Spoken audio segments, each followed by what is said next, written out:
Hi friends, welcome to Akalya Recipes. இன்னைக்கு நம்ம சேனல்ல சிம்பிளான பன்னீர் பட்டர் மசாலா எப்படி பண்றதுன்னு பார்க்க போறோம். இந்த ரெசிபி செய்யிறதுக்கு நான் 200 கிராம் பன்னீர் எடுத்துர்க்கேன். அதை இந்த மாதிரி பெரிய பெரிய கியூப்ஸா கட் பண்ணி எடுத்துர்க்கேன். உங்களுக்கு வேணும்னா நீங்க கொஞ்சம் சின்ன கியூபாவும் கட் பண்ணிக்கலாம்.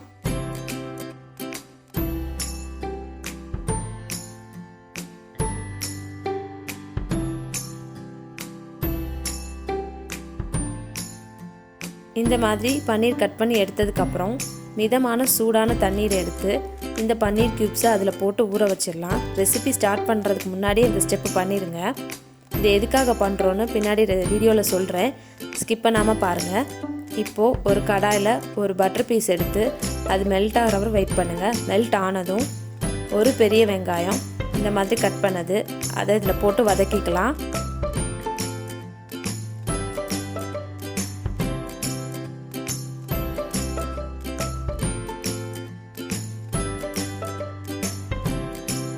அது கூட 1 இன்ச் இஞ்சி இந்த மாதிரி சின்ன சின்ன பீசஸாக கட் பண்ணது அதையும் இதில் போட்டு வதக்கிக்கலாம்.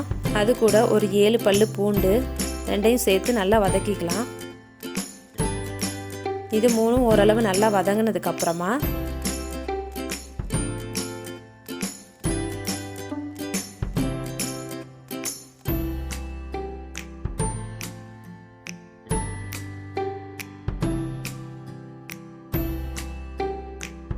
ஒரு தக்காளி மீடியம் சைஸ்னால் 2 எடுத்துக்கோங்க. இது நான் பெரிய தக்காளி அதனால் ஒரு தக்காளி எடுத்திருக்கேன். அதை இந்த மாதிரி சின்ன சின்ன பீசஸாக நறுக்கி வச்சுட்டு அதை இதில் சேர்த்துக்கலாம். இது எல்லாமே ஓரளவு பச்சை வாசனை போகிற வரை நல்லா வதங்கணும். இது ஓரளவு வதங்கினதுக்கப்புறம் ஒரு 5 முந்திரி பருப்பு இதில் சேர்த்துக்கலாம்.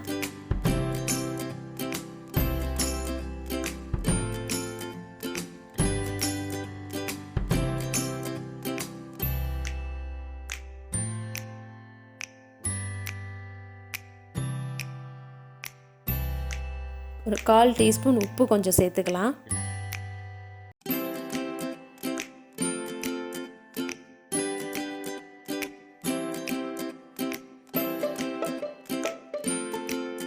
தக்காளி ஓரளவு கசிஞ்சு வந்த உடனே ஆஃப் பண்ணிடலாம். ரொம்ப வதக்கணும்னு அவசியம் இல்லை.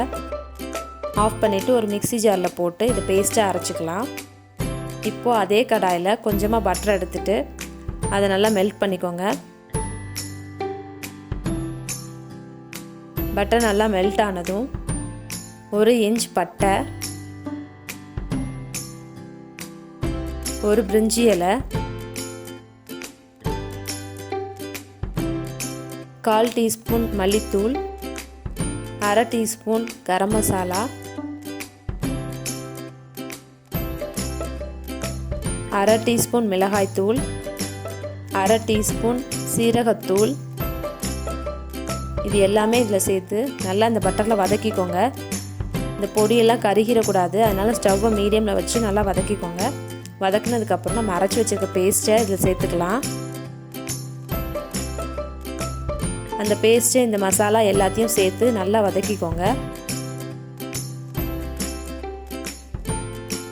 அதோட 1/2 டீஸ்பூன் உப்பு சேர்த்துக்கலாம். 1/4 டீஸ்பூன் ஆல்ரெடி நம்ம மசாலா அரைக்கிறதுக்கு முன்னாடி சேர்த்துருக்கோம், அதனால் இப்போது 1/2 டீஸ்பூன் உப்பு சேர்த்தா போதும்.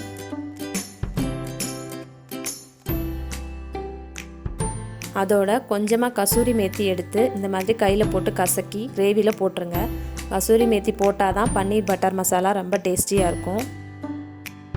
இப்போ இது எல்லாத்தையுமே நல்லா மிக்ஸ் பண்ணிடுங்க. கிரேவி ஓரளவு ரெடி ஆயிடுச்சு. இப்போ இதில் பன்னீர் க்யூப்ஸை சேர்த்துக்கலாம். ஏன் இந்த பன்னீர் க்யூப்ஸை இந்த தண்ணியில் நம்ம போட்டு ஊற வச்சுருக்கோம் அப்படின்னா ரொம்ப சாஃப்டாக அப்படியே பஞ்சு பஞ்சுன்னு இருக்கும். டோஸ்ட் பண்ணி போடுறத விட இது ரொம்ப டேஸ்டியாக இருக்கும். கண்டிப்பாக ட்ரை பண்ணி பாருங்கள் இந்த மெத்தடில். எந்த பன்னீர் ரெசிபி பண்ணாலும் இந்த மெத்தடை ஃபஸ்ட்டே பண்ணிடுங்க. அவ்வளோதான், பன்னீர் பட்டர் மசாலா ரெடி ஆயிடுச்சு. இது சப்பாத்தி கூட சூப்பராக இருக்கும், தோசை கூடயும் ரொம்ப நல்லாயிருக்கும். கண்டிப்பாக உங்கள் வீட்டில் ட்ரை பண்ணி பாருங்கள். இந்த ரெசிபி உங்களுக்கு பிடிச்சிருந்துச்சுன்னா லைக் பண்ணுங்கள், ஷேர் பண்ணுங்கள், மறக்காமல் சப்ஸ்கிரைப் பண்ணிடுங்க. தேங்க்யூ.